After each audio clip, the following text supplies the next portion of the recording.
Firaq batila. That's what we're going to be discussing today.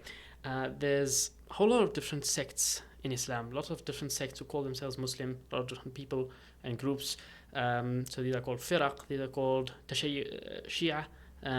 Initially, so Shia, linguistically, it means a party, a group of people. Initially, it was for Shia to Ali, the people of Ali radiallahu anhu. Or his party, his supporters, they were called Shia to Ali. So it was like a political party. And then with time, the people who started having the strange beliefs about Ali radiallahu anhu and became, you could say, ghulat, extremists in that party, or after that party, claiming to follow it, then they became what we now know as the Shia. On the other hand, there was Muawiyah radiallahu anh, and as opposed to Ali radiallahu anhu in the civil war. And you might say the ghulat of the Muawiyah, of the Umayyads, they became what we'd call the Nasibis. And the Nasibis have largely died out, but we still have Nasibis around. There are people who Nasibi, it refers to people who have hate or opposition to the family of Rasulullah sallallahu alaihi wasallam, the Ahl Bayt. So on the one hand, you have the Shias who are they are extreme in their love of Ahl Bayt to where they venerate them overly much. They start worshipping them. And on the other hand, you have I got distracted with my hand there. You have the Nasibis who are extreme in their hate, and there's like very little room. You're not supposed to have any hate. You're supposed to have veneration, but not too much veneration. Now, the Nasibis, this has gone like way off. They're just like, you're supposed to not have too much veneration. They just went to straight hate and denouncing, and they're like a largely defunct bunch, but you still have their remnants, their qadurat, their rubbish, like leftovers. So those guys are still just barely clinging on. You see them from time to time. Then there's a whole thing we could go into about Yazeed, son of Muawiyah, radiallahu anhu. That's for Muawiyah specifically. And then the historians have a whole lot that they say about it. And then there's some scholars who say that all that the historians say about it is fake news, basically. And all that most of the ulama of the entire Islamic history, like throughout history, from the time of Imam Abu Hanifa all the way down to the present day, most scholars, I'd say 80% plus, 90% plus of Ahlul Sunnah, either are of one of two opinions. Either that he was a fasiq, but we don't curse him. Because we aren't going to be rewarded for cursing him, and as a general rule, Muslims are not supposed to curse people, especially not someone who may well have been a Muslim. Yazeed is generally, it's like the evidence that of him being a non-Muslim is rather weak, at least according to most scholars. If we were to like say what does it look like? What's the spectrum of opinions? On the one hand, you have those who say Yazeed is a kafir and we curse him, we make la'na. You have big people like Ibn al-Jawzi rahmatullahi in that camp. You have people, it is said that Imam Ahmad bin Hanbal was also of this opinion, but that may or may not be a weak opinion. And then we have the second one, which is he was a fasiq,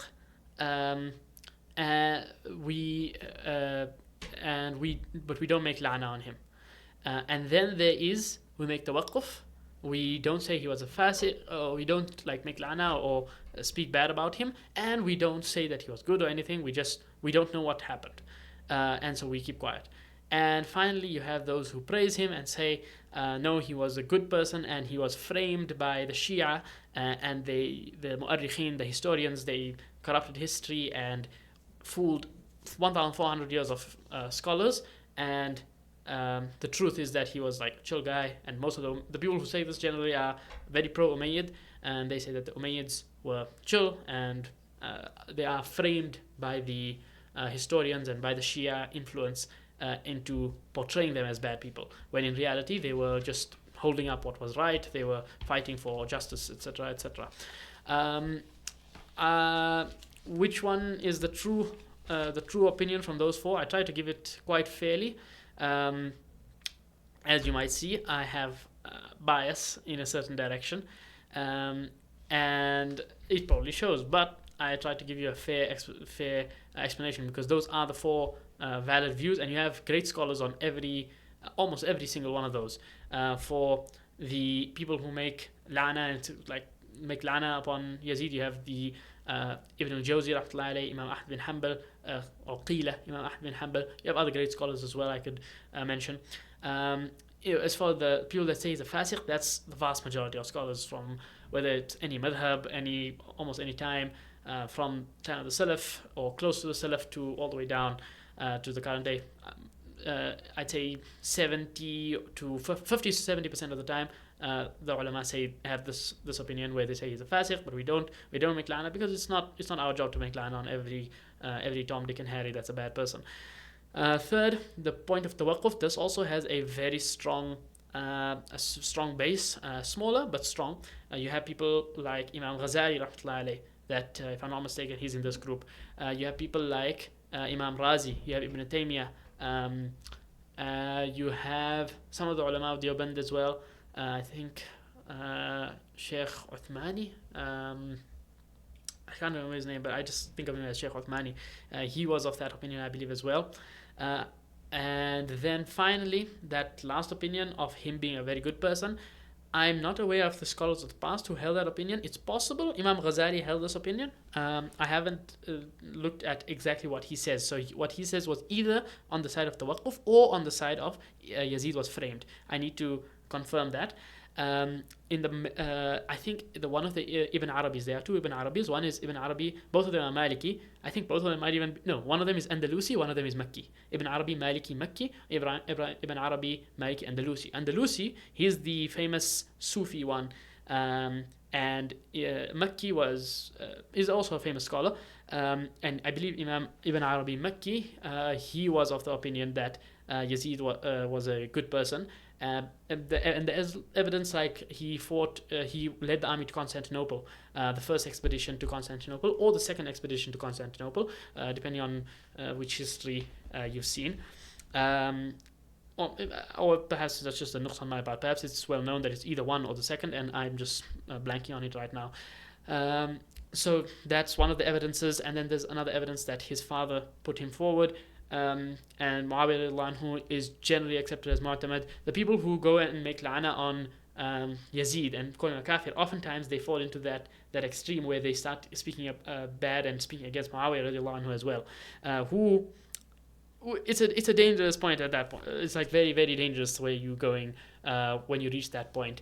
Even if you do, as many scholars do, they say that in the fight between Ali radiallahu anhu and Muawiyah radiallahu anhu, Ali radiallahu anhu was upon the haqq because of certain ahadith that are narrated in that regard, which Rasulullah prophesied about it. It's still generally like bad form, we could say, to even speak about that, let alone to speak bad about specific one of the Sahaba radiallahu anhu. The people sometimes they argue that also the definition of the Sahaba, like Abdullah ibn Mubarak rahmatullahi alayhi, he was from the Tabi'een, and his opinion of the definition of a Sahabi was someone who didn't just see Rasulullah in his lifetime, in the halat of Iman, in the state of being a Muslim, but he had it more about someone who had spent time and had a level of companionship and suhbah and companionship with Rasulullah. So they try and use that argument to say that Muawiyah doesn't fall under an actual companion. That's it's basically a long argument. It's not really worth diving into right now. Let me just give you a screenshot of the history of the different madahib. So this is some notes that I took.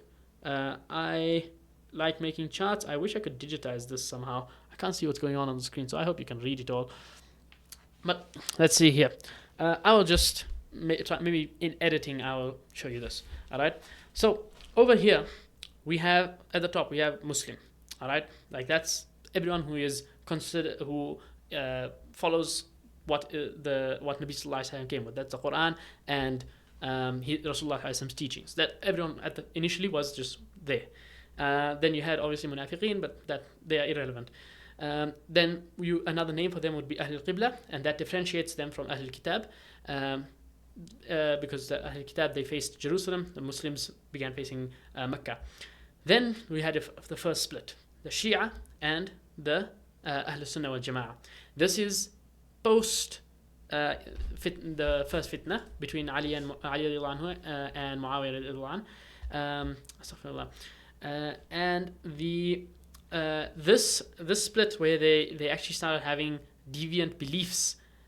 So the actual split, you could say, of the emergence of the Shia was around 36 year of Hijri, which is when around the death of Uthman radiallahu anhu. However, the corrupted beliefs came maybe a year or two later, and we know it was during the time of Ali radiallahu anhu, because he actually punished some of them. He burnt some of the Shia alive as punishment.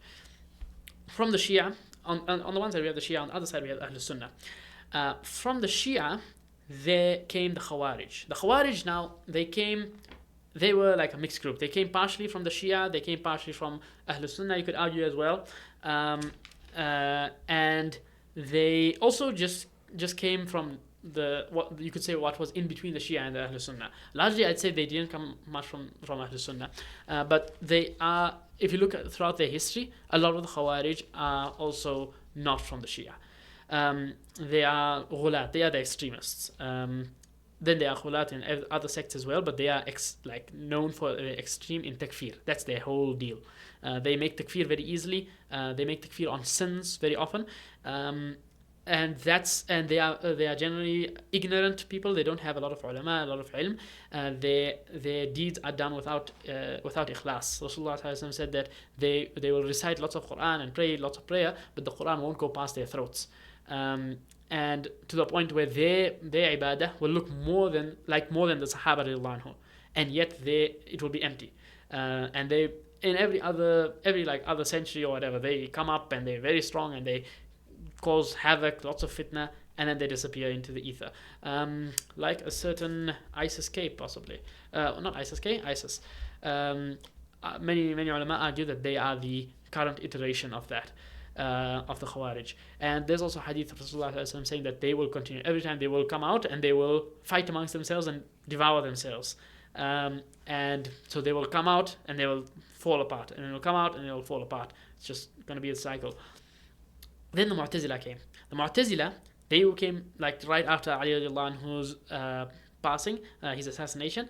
They were like a diverse group. So they were mixed of the Ahl Sunnah. They had like aspects of Ahl Sunnah, they had aspects of the Shia, very heavy aspects, and they had aspects of the Khawarij as well, and those were all mixed in, and they had their own aspects, which is why you can see the line coming just straight from Ahl Sunnah, not because it was like independent of the other groups as well. They had influences, and so the Shia nowadays are actually still following the maslak of the Mu'tazila. They still have that mindset, and that in their jurisprudence, you see their jurisprudence is very much aligned with the Mu'tazila style of arguing and belief systems in a lot of aspects. Except, of course, they have the aspects of Ali radiallahu anhu. We could say that's in their aqidah. Their aqidah is Shia, and then their fiqh is Ja'fari, or at least the majority are. Not talking about the Zaydis, talking about the majority in Iran. They are Ja'fari, but the Ja'fari fiqh is very similar to what the Mu'tazilite style of fiqh was. At least that's from what I've heard, from what I've seen and heard. There's one lonely little line over here about Qadianiyah. The Qadianiyah, I put a broken line from like Ahl al-Qibla, because they aren't actually from Ahl al-Qibla. It's just they claim it, or they are influenced by it. So the broken line is basically influenced by. The straight line means an iteration of or an evolution of. So the Qadiani are not an evolution or an iteration of Islam. They are influenced by Islam, but they are non-Muslims, so they're just like chilling there. I'd say the Shia are an iteration of Islam, or an evolution of one branch of Islam, because those people were Muslims and then they evolved, and then as you go down you see them leave Islam. At least some groups, for example the Ithna Ashariya, as a group, as their actual beliefs, if you look at the beliefs of the Ja'fari Shia, those as a group are kufri beliefs. Then as individuals, it'll be another story. If you just meet a random Shia guy, then I feel like I don't think you can just be like, you kafir, like the guy. They're all kufar. They're all kufar. Can't be doing that. There's a big clump over here. I did not organize this well because I expected a lot more to. Be here at the bottom, but I squashed all the Shia up into one tiny branch over here. Yeah. So I will try and clear that up. But basically, every other generation, the Shia Imam would die, and then there'd be an argument over who was the actual. For many generations there wasn't an argument, but then whenever there was an argument, then there'd be a split. Some of the Shias went this way, some of them went that way. So, for example, though there was the Zaydiyya, they said in the year 122, they came out and they said, okay, this person is the Imam.